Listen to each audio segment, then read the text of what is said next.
Greetings and welcome to ROIClear.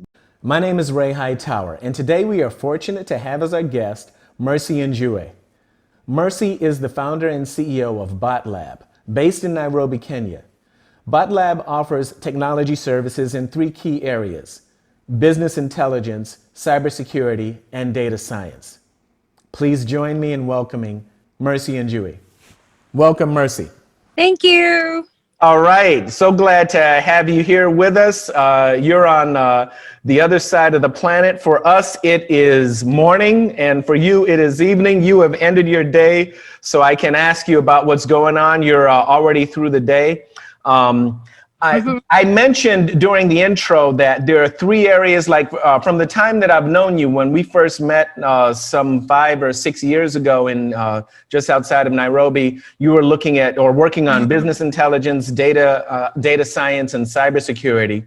And tell us briefly, please, what is Botlab about now in the year 2021? Maybe you could give us an elevator pitch. Okay. So I'll say our journey started with trainings where we'll do bespoke trainings around the three key areas you just mentioned. And then 1 year later, we started doing consulting, especially in data science, data protection. And then we realized that a lot of people would want to engage us, but that process was not very linear as we had thought.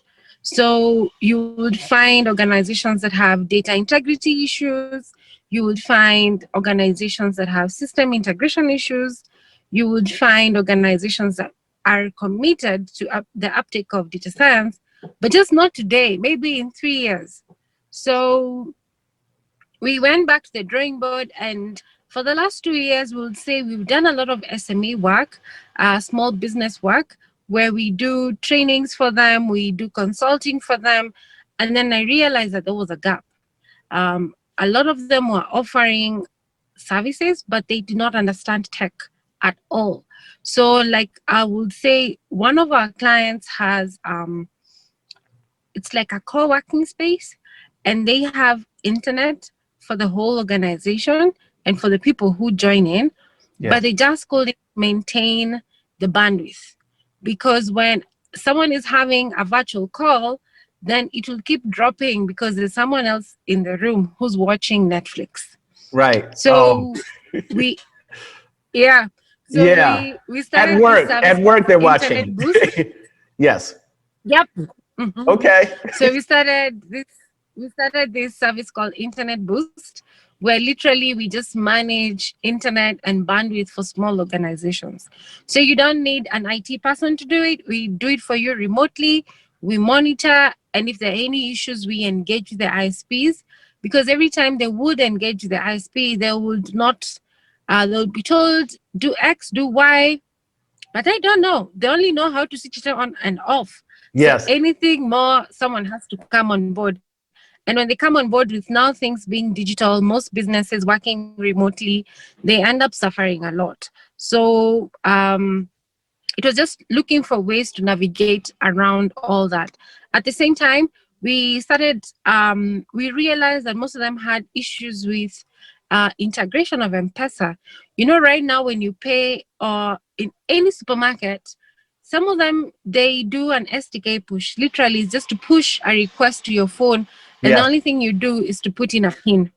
For some, you would find immediately you pay using M-Pesa, it authenticates automatically. But for small businesses, they didn't know how to do that with the POS systems or the systems that they currently have in-house. So right now, what we're currently doing is also offering integration services, starting with M-Pesa. We also have other financial institutions that are releasing their APIs. And we're hoping that once they release, we can be able to also provide our services to the community members who are wanting to partake in the integration. Yeah. You know, this is why I'm so excited to talk to you, because you identified those first, three areas, the BI, data science, and cybersecurity. And then you identified places where there were gaps. You were doing training and bringing CEOs up to date and helping them to become aware of technology, because CEOs have information coming at them from everywhere, and Yep. a big challenge for any CEO is to prioritize and figure out what you want to pay attention to. So you're helping those CEOs to manage the flow of information. In the midst Yes. of that, you identified other opportunities beyond business intelligence, data science, and cybersecurity. It sounds like you went outside on site and did some network services. So Yes. what you described about the bandwidth issues, if they've got an employee doing something like, watching Netflix or some Yep. other type of video at work that you want them to Yep. not do. So that is getting outside of BI and DS. Maybe that's cybersecurity. You're probably doing some adjustments at the firewall, packet sniffing, and that type of stuff. So you're And going from, oh, go ahead. that comes with experience from working for an ISP 10 years ago. So You worked for I didn't know you were with an ISP. When I met you, you were running IT at a university. Yeah, okay. Yes, my first job was actually working for an ISP, and I just couldn't understand why small businesses are having these issues when there's so many open source tools that would help us monitor. Because Yes. now what we do is we put we just configure, and then when you're down, you don't even have to let us know. We monitor and tell you that we are having a conversation with your ISP, your network is down, and this is what they're saying, and we are following it up on your behalf. So they So that is it's more so like cool. You identify problems before the client knows they have a problem. Yes, yes. And it's subscription based, so you actually pay us every month. Yes, okay. Great. Yeah. So they're essentially renting your brain and your talent. Yes. So and my team's talent. And your team's talent. Well, your talent too. You have the talent to bring the team together and all of that. So that's remarkable. Yeah. What's really interesting to me is that you're operating in so many, such a wide variety of areas. Many times you'll see one company that just does the BI or the data data science, and then another company that does the network services. You're blending those together. And then in the midst of that, you began talking about your work with M-Pesa and point of sale terminals. And for our viewers who don't know what M-Pesa is, we'll link to an article about M-Pesa in the show notes.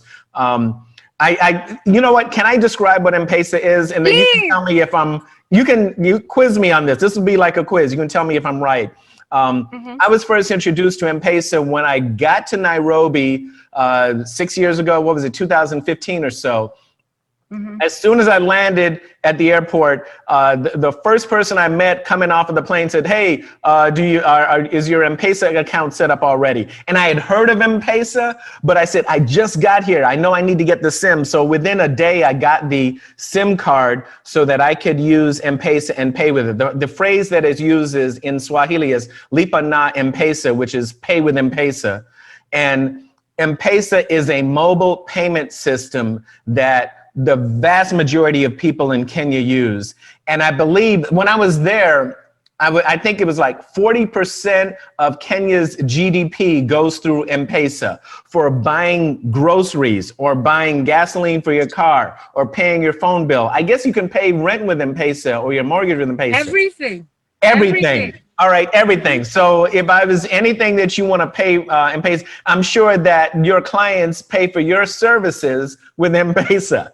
All right. Yep. So M-Pesa is it's mobile. Pesa is the Swahili word for money, correct? Yep. Yeah. And this is the universal symbol for money. All right. But what is so wonderful is Kenya is so far out there, so far on the cutting edge of mobile payments, for over a decade, I imagine that M-Pesa has been there. And the wonderful thing I like about M-Pesa is that it is usable not only on smartphones, which you would expect, but it is usable even on flip phones and track phones and, really basic old phones that many of us carried a long time ago. So, so is that a fair description of M-Pesa? A great one. And now they have embedded other services onto it. Yes. So for example, like now, if I I own a business, they give you a till number or a pay bill number. Yes. So when I come somewhere, I use it to pay. Yes. And they have other plethora of services that they offer to specific industries. So like in education, they call it Lipa na Karo, where they also have a service where they help you manage payments using M-Pesa. Yes. And for some categories, they actually give you loans as a business. So based on your volume of transactions. And now, even for us as an individual, I can take loans using M-Pesa. Yes. So if right now I'm in the States and I can't afford to pay for something, I just take a loan instantly. Within maybe less than a second, I have it. Less than a minute, I have it. It has limits that are based on your transactions. And then I forward or I send the money to my card, my bank card, and then I'm able to swipe in Yes. America. But here, oh, yep. So like when I was there, I would just transfer money from M-Pesa to my, or I could ask someone to send me money. They send me money to my number, then I send it to my account. So yes. I don't even need to send you my account details. You just need my number to send me money. Yes. And Yes. now all businesses, like 99% of businesses in Kenya accept M-Pesa. Over 200,000 businesses have a till number. A till number is usually for small businesses where you just Yes. pay, and the transaction fees vary based on the tariff you've picked as a business. Yes. So what we're doing is we want to help business with reconciliation, because you need a phone if you don't have a system. But if you have a system, they release their APIs, so you can actually embed your system with the APIs when you have a till number. And when someone pays, it auto-reconciles, like literally auto-reconciles. Yeah. So they release their APIs. I should, we use the acronyms, the application programming interface that software developers use to allow software to talk to each other. And so they've released the APIs. And so you're doing work with the M-Pesa MPIs to build additional functionality for your clients. Yes. See, this is why I like talking to you, because you're always doing something. You weren't doing that last time we talked. This is very cool. We started doing this in December. We started doing M-Pesa integrations in December. Wow. Because, you know, we're in so many communities where we are realizing we're the only ones who are in tech. So, and in these small communities of businesses, a lot of people are scared of tech. They don't want to use tech for one reason or another. So we help them demystify, and then we realize that there's an opportunity here that we could explore. So Yes. we are chasing the opportunity that we have seen. Right. Okay. Yeah. They're scared of tech, but you go in there with knowledge, because, you know, knowledge wipes out fear. So you go in there with knowledge, you remove the fear, and they pay you with M-Pesa. Yes. You give them a till number and they pay to them. Actually, there is actually a lot of fear with account numbers. If I send you money, if I ask you for account number, it has to be a very large sum. Actually, in essence, what I want to do is I want to be, you see, I have identified the reason why a lot of people are not using data science in this market is because of system integrity or integration issues. So I've taken one step back to be an integrator. Right. So I want to be, when people think about APIs and who can integrate it for them, I want to be that person. Right. Because immediately you integrate systems, it becomes very easy for you to add value from that point. I see. And that's why we are starting with M-Pesa as one of them. There will be other things. Right now, we are toying around with WhatsApp APIs to see what we can create for ourselves, so that within the first quarter, we should have perfected at least 3 APIs that we can do not only for ourselves, but now even offer consistently to our clients. You may be offering M-Pesa over WhatsApp. I might be doing what? Yeah, it sounds like you said you're toying with WhatsApp right now and WhatsApp APIs, and you're doing M-Pesa. I'm wondering, do you see potential to integrate M-Pesa over WhatsApp? Not Or really. is that Not possible? I'm sorry? Not really. No, I okay. don't think so. Okay. Because businesses in Kenya use WhatsApp for communication, to market, um, even like I would buy something from Instagram, then would move from Instagram to WhatsApp to relay the package to me. You remember, like I tagged you on a post. Yes. If I buy a pair of shoe at 8 in the morning, there's a very high probability by 9:30 it's gonna be in my office. Yes. Oh, yes. Yeah. Because yes, you tagged me Yes. on that. That was over Twitter, and there was something that you were doing with supply chain, or a colleague of yours was doing something with the supply chain there. Yes, actually, it was just a guy who was talking about. He's actually an immigrant. He's from Malawi. He Yes. works in Kenya in fintech, Yes. and he was in South Africa in December, and he was saying how he loves e-commerce in Kenya because Yes. of M-Pesa. Same day delivery is the norm. Yeah. Oh, Like if you, wow. yes, same day delivery is the norm. Right. If you don't deliver today, then chances of me buying are very slim. Why? Because once I pick, I pay you via M-Pesa, I send you the text, you Right. confirm, you dispatch it to me immediately. Like Yes. even alcohol, I could be right now in my car. I can actually call a guy who's gonna bring the alcohol to me where I am right now in 30 minutes. What, they use the GPS on your phone to find you? No, you just Oh, send them a okay. pin.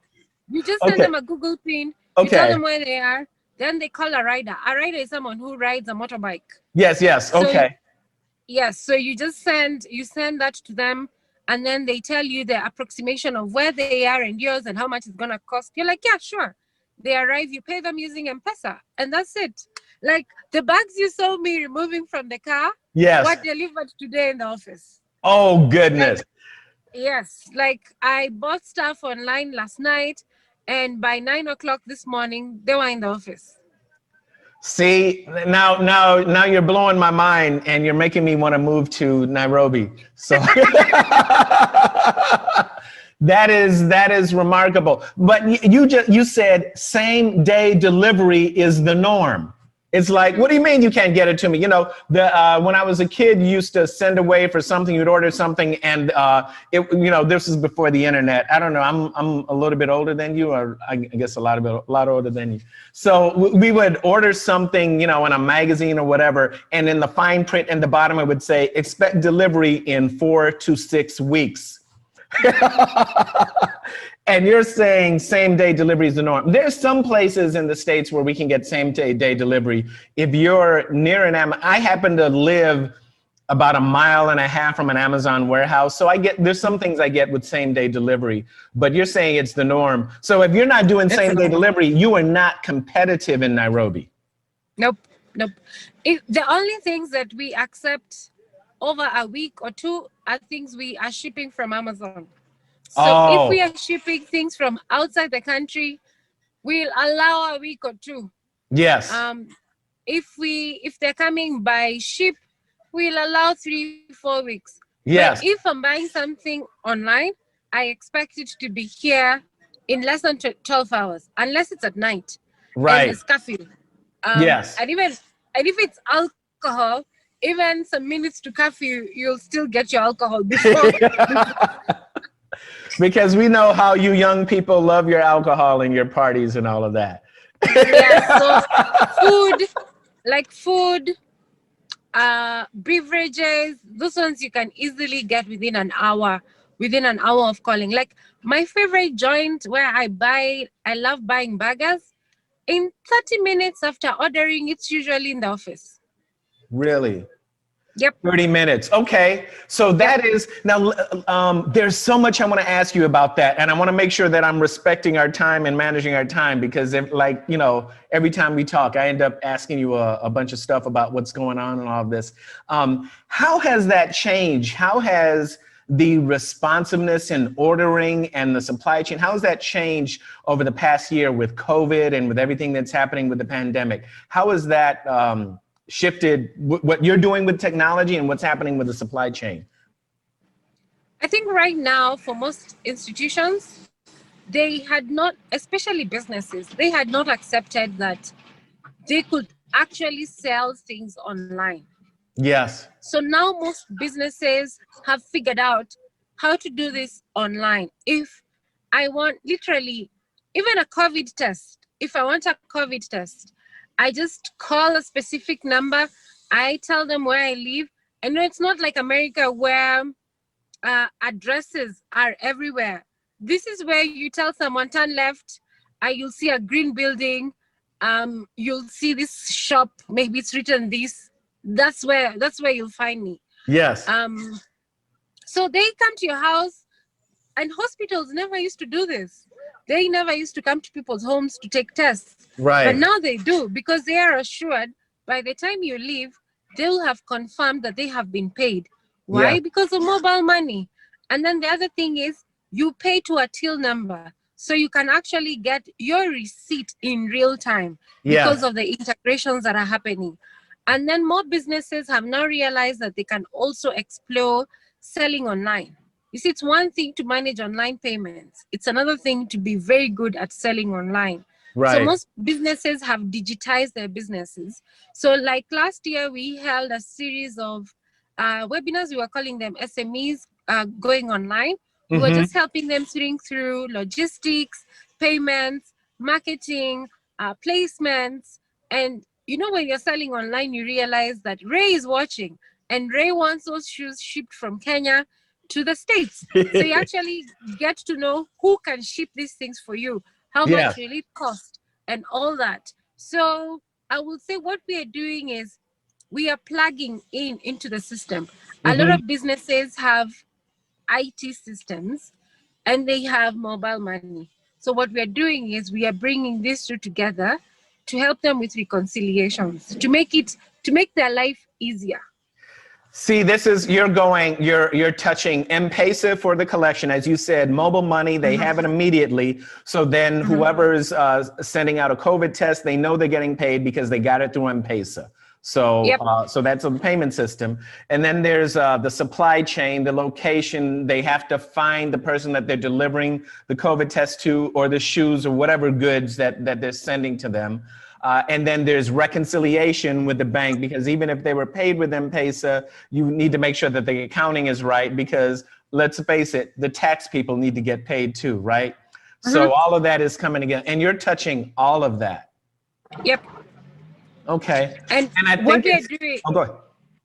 what we are doing is just the system you have and the M-Pesa infrastructure, putting it together. Literally, Right, just right. Okay, putting it yes. together. Put them together. Right, Yeah. right. Yeah. Excellent, excellent. All right, all right. Wow. Now there was something that you told me some time ago. By the way, how are you? You know, health wise, and how's your family? How are the people around you health wise with the pandemic and everything? How are things there? I would say, in my opinion, we started off with a lot of lockdowns. We were in our homes for 2-3 months. And then the numbers really went down, and the government started lifting some of the restrictions. So Yes. we started getting out. So right now, we've not had US kind of cases, but we at least know someone who either has had COVID or someone who has passed away. Yeah. But literally, if you walk around, people are walking around with masks. Half of them, no masks. We have gone back to work. So most people are going to the offices. Yes. Restaurants are open. You can dine Right. in, but there are certain limitations like weddings. You can't surpass 100 people. Yes. Church services, it's only 1 hour, and it has to be social distanced. And people are putting all these mechanisms. Even schools right now, schools are open. So people take their kids masked, social distancing. In public schools where kids are many, they are studying outdoor as Yeah. compared to in the classrooms. Yeah. But Right. so far, I think I think God has been kind to us. Yes, yes, yeah, yeah. Yeah. Yeah, and you were aggressive about managing your response to it early on. Something you Yes. and I talked about this last year in the early days of COVID. You told me about the quarantine centers, and the Yep. arrangement was, I don't know, you told me this back then, and I don't know if it's still like this. If you voluntarily went to a quarantine center, you didn't have to pay, but if they had to Yes. grab you and drag you there, you had to pay. Is that arrangement still in place? Nope. Right now, I'm not so sure. But Yeah. the last time is that there were certain mechanisms depending on the hospital you go to. If you go to if you go to a government hospital, I think it's a little bit subsidized, but also it depends with the ailments that come through. So sometimes I hear there are a lot of complications, so it becomes very difficult for the hospital to pay for you, the government to pay for you. But Yes. right now, testings from most government centers are heavily subsidized or free. So Really? they actually like $10 for some. For some, it's free. Yes. But in private hospitals, it's between $50 to around $100. Really? Okay. Yeah. Yeah, yeah. Yeah, we could have a long conversation about that. And you know what's remarkable? Knowing you and how you are and how entrepreneurial you are, I wouldn't be surprised if you start doing something in that space. Here's what I need to ask you, a question that I ask all of our guests, Okay. because, people like you who are doing all this stuff, you're always reading and always learning and all of this stuff. What are you reading right now, or what would you like to recommend that our audience reads? And you're probably pulling something out right now for us to read. Yep, I'm actually the books that I got from Amazon. Yes. Okay. They got delivered today morning. Oh, yes, yes. So I'm reading these 3 books. Okay. One is about writing. Bird It's by called bird. Yep. Okay. It's about writing. And then there's also this one about the science of storytelling. Yes. So I think for me this year is about, one thing that I find interesting in tech is that people buy because of reviews.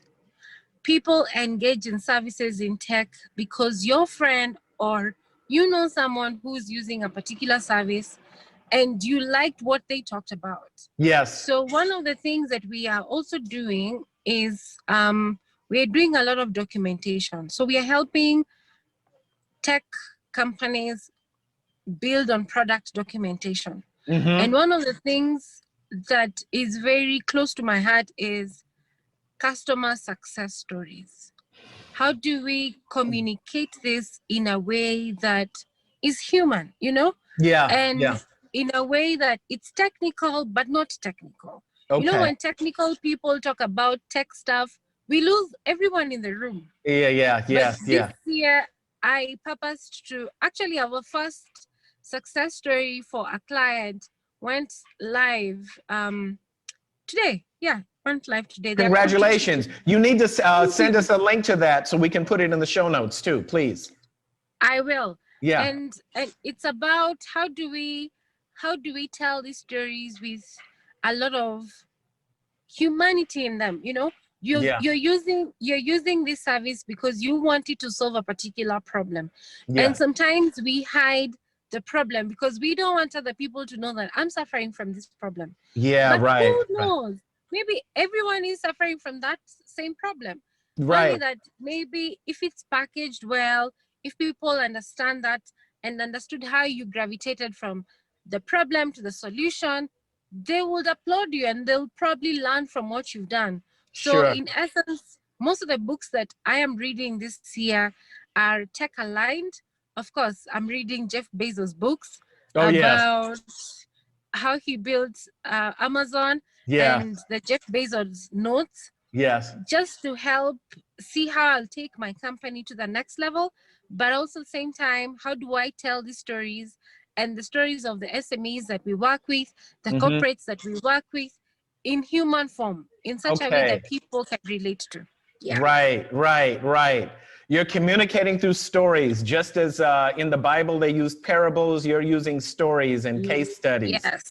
because Because humans remember the stories. Yeah. yes, because I've also learned I'm an experiential learner.